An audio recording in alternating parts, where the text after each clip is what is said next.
Bismillahirrahmanirrahim. Assalamu alaikum. Good morning, good afternoon, good evening, all over the globe. Today, I'm your host, Meena Taki. Welcome to my live show. This interview series is a part of Rihan Foundation Institute of Peace and Connected Pakistani around the world. Today, I have a very special guest. His name is Sharjeel Akbar.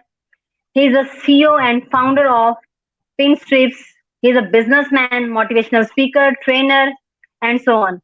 Please welcome my audience, Sharjeel Akbar. Assalamu alaikum, sir. Ji miss Samina वालेकुम अस्सलाम और वालेकुम अस्सलाम तमाम audience के लिए नेक तमन्नाएं। जी sir, कैसे हैं आप? जी अल्लाह का शुक्र है, शुक्र अल्हम्दुलिल्लाह, मैं बिल्कुल खैरियत से हूँ मिस समीना। जी सर, बहुत शुक्रिया, आपने अपना इतना प्रीशियस टाइम हमारे लिए निकाला, हमारी ऑडियंस के लिए निकाला, बहुत शुक्रिया सबसे पहले। और इसके बाद सर हमने एक खास टॉपिक के लिए आपको बुलाया क्योंकि आपने एक मरतबा मैंने आपको सुना था, आपने उसके ऊपर बहुत ही अच्छी बात की थी और मैं चाह रही थी कि वो बात जो है वो मेरी तमाम ऑडियंस तक भी पहुंचे। तो इससे पहले कि सर हम अपने टॉपिक की तरफ जाएं, आप मेरे ऑडियंस को अपने बारे में मजीद कुछ बताएं सर, जो असल में सर शर्जील अकबर हैं। जी मिस समीना बहुत शुक्रिया और आपके साथ साथ सीखने सिखाने वालों का शुक्रिया। वो लोग जो दूसरों को सीखने सिखाने के लिए अपना टाइम निकालते हैं, वो लोग जो सीखने के लिए वक्त निकालते हैं, उन सबको जो है ना मैं खुशामदीद कहूँगा। ये बड़ी अच्छी आदत है। और जहाँ तक तारफ की बात है, आपने तकरीबन तारफ मेरा करा दिया और बिल्कुल सही कराया। मैं एक बिजनेसमैन हूँ और बिजनेसमैन के साथ साथ एक लर्नर हूँ, एक स्टूडेंट हूँ। मैं किताबें पढ़ता रहता हूँ, ब्लॉग्स पढ़ता रहता हूँ, रिसर्चेस को देखता रहता हूँ। एक मैं समझता हूँ कि पहले एक दौर था कि लोग कहते थे कि रीडर्स आर लीडर्स। मैं कहता हूँ कि लर्नर्स आर द लीडर्स। वो लोग जिनका लर्निंग माइंडसेट है, जो कुछ ना कुछ सीखना, कुछ ना कुछ नया अपनाने के लिए अपने पास जगह बनाते रहते हैं, वो वो उस पौध में शामिल रहते हैं या उस जगह पे शामिल रहते हैं जहाँ पे लोग दुनिया को लीड कर रहे हैं या अपनी किसी फील्ड को लीड कर रहे हैं। जब तक आप अपने पास नई चीजें नहीं सीखते, आप लोगों को लीड करने की पोजीशन में नहीं आ सकते। तो तारुफ मेरा यही है। और जैसे आज का टॉपिक है हाउ टू ऑर्गेनाइज योरसेल्फ, उसके ऊपर बात करेंगे इंशाल्लाह। जी सर। व्हेनेवर यू आर जी रेडी। सर। सर सबसे पहले हमारी जो पाकिस्तान के बारे में हम थोड़ी सी बात करेंगे, उसके बाद जो वर्ल्ड का तो आपको पता ही है कि माशाल्लाह से जो हमारे डिसिप्लिन्स हैं, जो हमारे रूल्स एंड रेगुलेशंस हैं इस्लाम के स्पेशली, वो जो है मगरिब ने जो है ना अडॉप्ट किए हुए हैं। तो इस वजह से जो है वो इस वक्त एक तरक्की याफ्ता लोग कहलाते हैं। तो हमारी जो तरक्की है वो आ जाके एक फाइनेंशियल्स पे ही रुक जाती है कि भाई यहाँ पे ये चीज नहीं है, यहाँ पे ये चीज नहीं है, बट ये नहीं देखा जाता कि ऑर्गेनाइज करना अपने आप को, अपने माहौल को, अपने एनवायरनमेंट को और अपने आप को, स्पेशली अपने इर्द गिर्द सब चीजों को, उससे इंसान की तरक्की कितनी जो है ना वो डबल होती है। तो ये सारी चीजें जो है हमारे अपने लिए, हमारे लिए, पाकिस्तान के लिए, हमारे स्टूडेंट्स हो, चाहे वो हाउस वाइफ हो, चाहे वो बिजनेसमैन हो, उन सब के लिए ये टॉपिक बहुत जरूरी है और इस टॉपिक के ऊपर बात करना बहुत जरूरी है। तो इसलिए स्पेशल आपको इस टॉपिक के लिए मैंने ही जो है वो चूज किया कि आप इस पे बहुत अच्छी बात करते हैं और करेंगे इंशाल्लाह। मामला या उसके नतीजे में पैदा होने वाली जो भी चीजें हैं वो ऑर्गेनाइज नहीं होंगी। मैं तो कहूंगा कि हमें सबसे पहले इसके ऊपर काम करना है। फिर आपके सवाल का पहला हिस्सा देखते हैं कि आपने कहा कि हमारे अंदर बहुत अच्छी आदतें थी जिसको आज वेस्ट ने अपना लिया और वो तरक्की याफ्ता कौम बन गए। तो मैं इसमें थोड़ा सा जो है ना वो आपसे जो है ना वो इख्तलाफ ये करूंगा कि आदतें उसी की हैं जिसने अपना ली हैं। ना उन पे हमारा कोई कॉपीराइट है, ना उनका कोई कॉपीराइट है। तो जिसके पास वो आदत आ जाए ना, वो आज आदत उसकी है।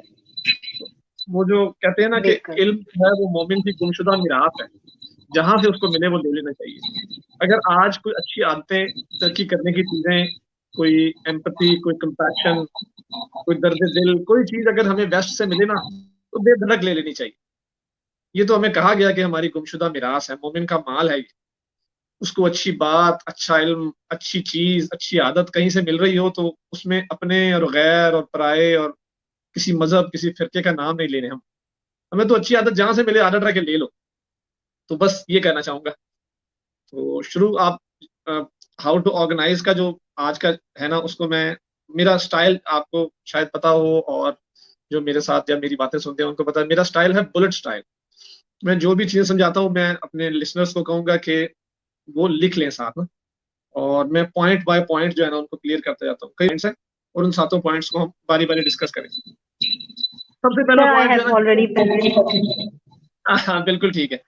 सबसे पहला पॉइंट जो है ना वो ऑलरेडी थोड़ा सा हमने उसका जिक्र हिंट पहले से दे दिया। सबसे पहली चीज ये है, जो बंदा ऑर्गेनाइज होना चाहता है ना, वो नोट्स लेने की और लिखने की आदत डाल ले। अगर उसमें लिखने की और चीजों को नोटेशन करने की आदत नहीं है तो वो ऑर्गेनाइज होने के लिए तरफ पहला कदम नहीं उठा सकता। सबसे पहले चीज है लिखने की आदत डाले। अच्छा, अब चूंकि लिखना जो है ना वो नोटबुक बनाना जो है ना वो अब थोड़ा सा जो है ना वो हैजल वाला काम हो गया है। तो हम सबके हाथ में ये जो दुनिया है ना, ये जो बड़ा एक कमाल का जो जामे जहानुमा है, ये है मोबाइल फोन। इसके अंदर एक नोट्स का सेक्शन होता है। इसके अंदर बहुत सारे अब तो जो है ना वो प्रो नोट, एवर नोट, बहुत सारी एप्लीकेशंस भी हैं जो आपको मजीद जो है ना वो ऑर्गेनाइज कर सकती हैं। मैं एकदम जो अपने आप को ऑर्गेनाइज करने का जो तरीकाकार है वो हमें पता ही नहीं है। आपने कैसे इसमें डेट्स को इस्तेमाल करना है, कैलेंडर्स को इस्तेमाल करना है, नोटिफिकेशंस को इस्तेमाल करना है, रिमाइंडर्स को इस्तेमाल करना है, इन सब चीजों को अपनी नोटबुक को इस्तेमाल करते हुए इन नए गैजेट्स को भी अपने रोजमर्रा के टाइम टेबल का हिस्सा बनाएं। कि आपने मोबाइल फोन के जरिए फिल्में, ड्रामे, चैट, व्हाट्सएप, फेसबुक, इसके अलावा और क्या क्या करना है इसके बारे में सोचें। अपनी जिंदगी को आप ज्यादा ऑप्टिमम लेवल पे कैसे लेके जा सकते हैं, अपने प्रोफेशनल लाइफ को मोर प्रोडक्टिव कैसे बना सकते हैं, ऑर्गेनाइज रहते हुए, ऑर्गेनाइज अपने आप को करते हुए। उसमें मोबाइल फोन और इसकी एप्लीकेशंस आपकी बहुत हेल्प करेंगी। अगर सिर्फ आप गूगल पे जाके ये लिखें कि हाउ टू ऑप्टिमाइज या how to be more productive in my life, तो उसमें मोबाइल फोन के जरिए होने वाले, आपके लैपटॉप के जरिए होने वाले और कंप्यूटर के जरिए होने वाले बहुत सारे तरीके आ जाएंगे। तो वो मैं उनको बता के मजीद आपका टाइम नहीं लूंगा, आप वहां से सीखें। अपने नोटबुक को एक्टिव करें, अपने नोट पैड को एक्टिव करें और अपनी चीजों को जो है ना ऑर्गेनाइज करने के लिए सबसे पहले लिखना शुरू करें। मेरा स्टाइल बुलेट स्टाइल है, आपको जैसे अच्छा लगता हो वैसे लिखना शुरू करें। ये हमारा नंबर 1 हो गया। नंबर 2 की तरफ बढ़ते हैं मिस मीना। मुझे ऐसा लगता है कि हमारे यहाँ बहुत सारे लोग ऑर्गेनाइज सिर्फ एक ही वजह से नहीं हो पाते, और वो जो सबसे बड़ी वजह है वो है सुस्ती। अगर हम अपनी जिंदगियों में से सिर्फ इस एक चीज को खत्म कर देना, जिसका नाम है सुस्ती, जिसको इंग्लिश में कहते हैं प्रोक्रेस्टिनेशन। अच्छा मैं कर लेता हूँ, अच्छा मैं कर लूंगा, और ये तो हो जाएगा, अभी बहुत टाइम पड़ा हुआ है, अभी तो इम्तिहान में पूरे 8 दिन हैं, अभी तो मेरी शिपमेंट को डिस्पैच होने में पूरे 15 दिन बाकी हैं, अभी तो बहुत कुछ अभी हो सकता है, मैं ये एक ड्रामा देख लूं, बस ये मैच के 4 बॉल खत्म का हो जाए, ये वाला काम हो जाए, ये जो परसों का खाना है ना, ये शादी का, ये शादी करने के बाद परसों के बाद मैं बहुत पढ़ूंगा, तो ये कल परसों इसके बाद उससे पहले, ये सब जो है ना वो बेसिकली सुस्ती है। हम अपने आप को जो है ना वो धोखा दे रहे हैं और अपने आप को समझा रहे हैं, जो कि सच का पहला कदम होना चाहिए। तो दूसरी चीज ये है जी, मिन हैसुल कौम, हमें जो है ना वो ये चीज बड़ा तंग करती है। और ये सुस्ती और ये छोटी छोटी आदतें जो है ना, इसके बारे में एक छोटी सी चीज मुझे और याद आ गई। एक बहुत शोर आफाक किताब है, 2014 में आई थी, और उस किताब का नाम नोट कर लें आप लोग, उसका नाम है मेक योर बेड। ये यूएस आर्मी के 4 स्टार एडमिरल है नेवी के, उनकी लिखी हुई है, नाम मुझे अब मेरे जहन में नहीं है, लेकिन make your bed, if you want to start your day start it with making your bed. कि आपकी जिंदगी में छोटी छोटी चीजें जब तरतीब में आती हैं तो उसके बाद आपकी जिंदगी के बड़े मामला भी तरतीब में खुद ब खुद आते हैं। जब आप उठे हैं जिंदगी में, अपने अपने अपने दिन का पहले दफा आगाज किया, आपने सुबह आंख खुली है, उसके बाद से आपका ऑर्गेनाइज होना शुरू हो जाना चाहिए। ये नहीं कि आप सारी जो है ना वो अपना अपना कमरा, अपना अपना इर्द गिर्द की जगह को जो है ना वो क्लटर में रखें और आगे जाने के बाद आपका दफ्तर जो है ना वो ऑर्गेनाइज हो, ऐसा नहीं हो सकता। ऑर्गेनाइजेशन का जो रूल है ना वो ये है कि उसका उसका स्टार्ट आपकी अपनी लाइफ से, आपकी अपनी जात से होना चाहिए। अगर आपकी अपनी जात, आपका अपना सेल्फ ऑर्गेनाइज नहीं है तो आप किसी ऑर्गेनाइजेशन को, किसी इदारे को, किसी टीम को ऑर्गेनाइज नहीं कर सकते। तो छोटी चीजें बड़ी चीजों की वजह बन सकती हैं, छोटी तब्दीलियां बड़ी तब्दीलियों की वजह बन सकती हैं। पॉइंट है हमारा, ये स्टीफन आर कुवे का पॉइंट है। मैं समझता हूँ जो बंदा इसको अपना लेता है वो कभी भी जो है ना वो अनऑर्गेनाइज नहीं रह सकता। वो पॉइंट का नाम है बीइंग प्रोएक्टिव, कि हमेशा किसी चीज से आगे का सोच के तैयार रहें। ये 2 टर्म्स हैं मिस समीना, मैं इनको बताना चाहूंगा अपने नाजरीन के लिए, सुनने वालों के लिए, कि एक एक टर्म है प्रोएक्टिव, किसी भी चीज, किसी भी वाक़े, किसी भी जो है ना वो जो स्टांस है उसके लिए पहले से अपने आप को तैयार रखना। और एक टर्म है रिएक्टिव टर्म, कि जब कुछ चीज हो जाए तो हम उसकी रद्द अमल की नफ्सियात में कोई ना कोई काम करें। कि अब सर पे पहाड़ पड़ गया है तो मैं ये करूंगा, अब मुझे ये आ गया है तो उसके जवाब में मैं ये करूंगा। हम में से अक्सर को पता होता है कि 3 महीने बाद ही हमारा इम्तिहान है। हम में से अक्सर बिजनेसमैन को पता है कि आज से 2 महीने बाद हमारी इस आइटम की इतनी सेल होने वाली है, तो मैं क्यों नहीं तैयारी पहले से कर रहा। हम में से अक्सर को पता है कि मेरी इतने दिनों बाद जो है ना वो मंगनी होने वाली है और मैं ये करने जा रहा हूँ। हम में से अक्सर अपने मुस्तकबिल को देख रहे होते हैं, लेकिन सिर्फ कबूतर की तरह आंखें बंदी हुई होती हैं। हम बतौर कौम भी जो है ना, हमारे अंदर ये कमी है कि हम रिएक्टिव बहुत ज्यादा हैं। हम चीजों पे अपना रद्द अमल बहुत जल्दी देते हैं, और उस रद्द अमल हमारे एक्शंस को ड्राइव कर रहा होता है। किसी भी चीज के ऊपर हम बड़ी जल्दी बलबला अंगेज हो जाते हैं, बड़ी नारों की सियासत में आ जाते हैं, बड़ी शॉर्ट टर्म जो है ना किसी चीज के ऊपर जो है ना वो जोश में और जज्बे में आ जाते हैं। जबकि जो प्रोएक्टिव आदमी है ना, वो चीजों को लॉन्गर रन में देख रहा होता है, लॉन्ग टर्म में देख रहा होता है कि ये चीज पहले से ये हो रही थी, अब आगे ये होने जा रही है, तो क्यों ना मैं इसके मुताबिक अपने आप को एडजस्ट करूं, मैं अपनी ऑर्गेनाइजेशन और अपने सब चीजों को साथ लेके चलूं।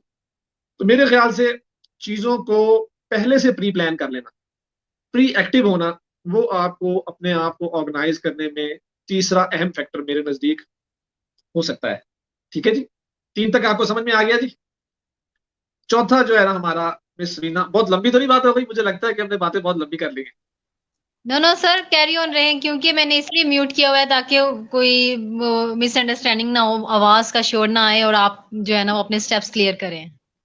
ठीक है मिस रीना, बहुत शुक्रिया। सर चौथी चीज मिस रीना, मेरे मेरे मेरे नजदीक जो है ना वो है कि उससे इंग्लिश में कहते हैं रिनाइसेंस, और उर्दू में कहते हैं अहया। बड़ा मुश्किल, दोनों लफ्ज बड़े मुश्किल है। वो रिनाइसेंस का लफ्ज आम लोगों ने तो जो है ना वो फ्रांस का जो है ना वो हुआ था ना रिनाइसेंस, जिसमें उन्होंने अपनी सब चीजों को रिन्यू किया था, बेसिकली ये रिन्यू है।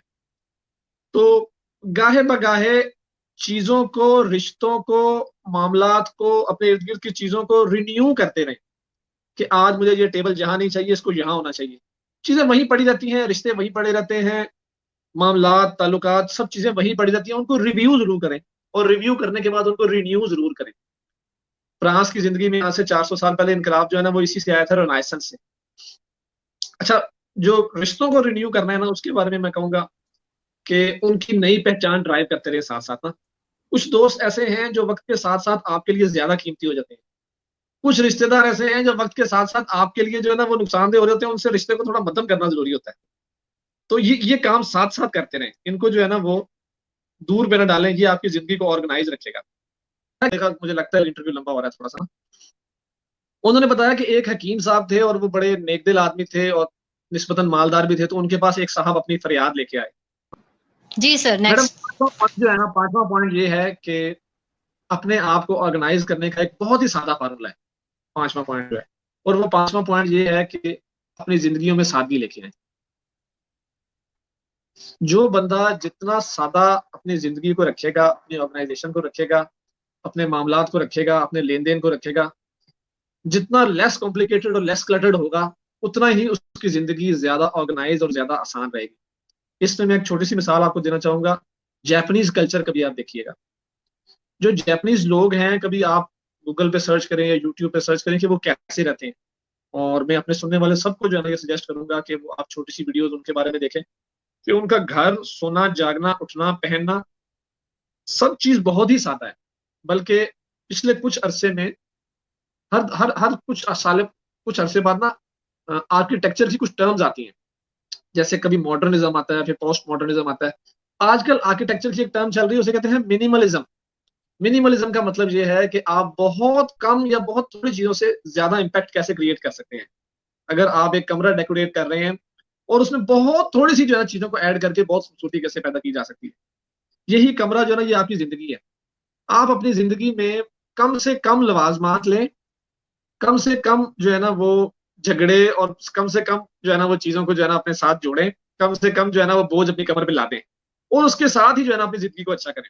एक और कहावत मैंने सुनी हुई है कि अगर आपने सफर का मजा लेना है तो अपने साथ सामान कम रखें।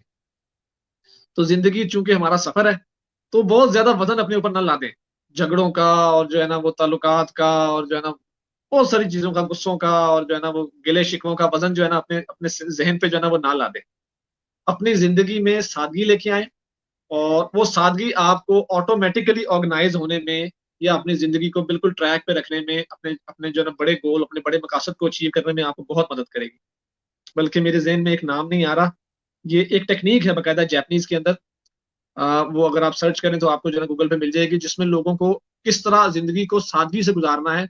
ये जो पूरी तहरीक है या इसकी टेक्निक का जो है ना, वो अमेरिका में भी लोगों ने बहुत अपनाया। उन्होंने घरों को छोटा कर लिया, बिस्तर को सादा कर लिया, गाड़ियों को भी सादा कर लिया। अपनी जिंदगी में जिस तरह आप सादगी लाएंगे ना, तो आपको खुद को ऑर्गेनाइज करना और अपने इर्द गिर्द को ऑर्गेनाइज करना बहुत आसान होगा। बहुत सारी चीजें हमने देखा देखी में या कमर्शियलिज्म में या ऐसी चीजों में अपने ऊपर ना नाफिज की हुई हैं, जो कि जरूरी नहीं है हमारी जिंदगी के लिए। यहाँ तक ठीक है जी? जी जी सर, बिल्कुल ठीक कह रहे हैं आप।